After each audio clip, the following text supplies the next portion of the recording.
বাড়ি থেকে বেরিয়ে রহস্যজনকভাবে নিখোঁজ গৃহবধূ। 4 দিন পেরিয়ে গেলেও মেলেনি খোঁজ। চিন্তায় গোটা পরিবার।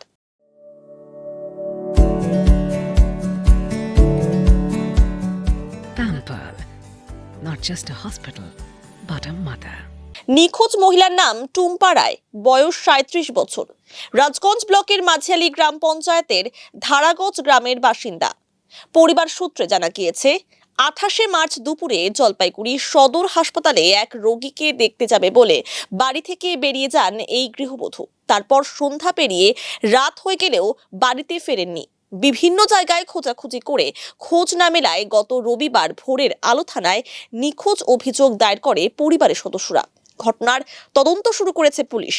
যদি কোনো সহৃদয় ব্যক্তি মহিলাকে দেখে থাকে তবে যোগাযোগ করুন 7029560717 এই নম্বরে।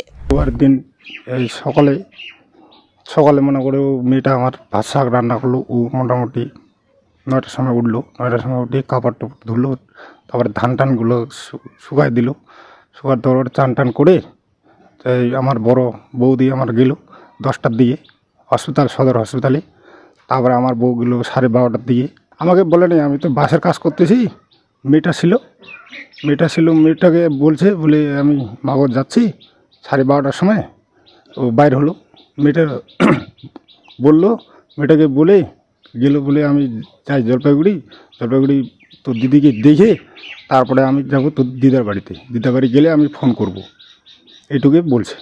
তারপরে আর কিছু বলে নেই। আত্মীয় স্বজনের বাড়ি সব খুঁজেছি, ওর মোবাইল নাম্বার নাই। আজকে শুক্রবার থেকে এফআইআর করেছি। সবাই আত্মীয় স্বজনের বাড়িতে আমি সবে খুঁজছি। হয়তো বাবা আছে, আমি আছি, তারপরে 2টা মেয়ে আছে। মেয়ে বয়স একটা 14 বছর। না ঝগড়া কেচার কিছুই নেই তো। না ঝামেলা কিছু নেই। আমার না প্রতিবেশী না বলতে পারবে বলে ঝামেলা নাকি। আমার বোনকে দেখতে গেছে, আমার ছোট শালি সদর হসপিটালে ভর্তি আছে। ওই বলে বাইরে হয়েছে বাড়িতে।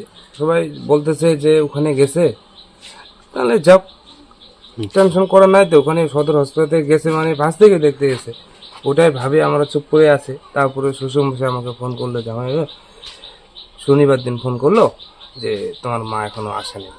তা আমরা আসলাম, দেখলাম, খুঁজলাম অনেক জায়গায় গেছি। তারপর এফআইআর করলাম। রোববার দিন কোথাও যায়নি।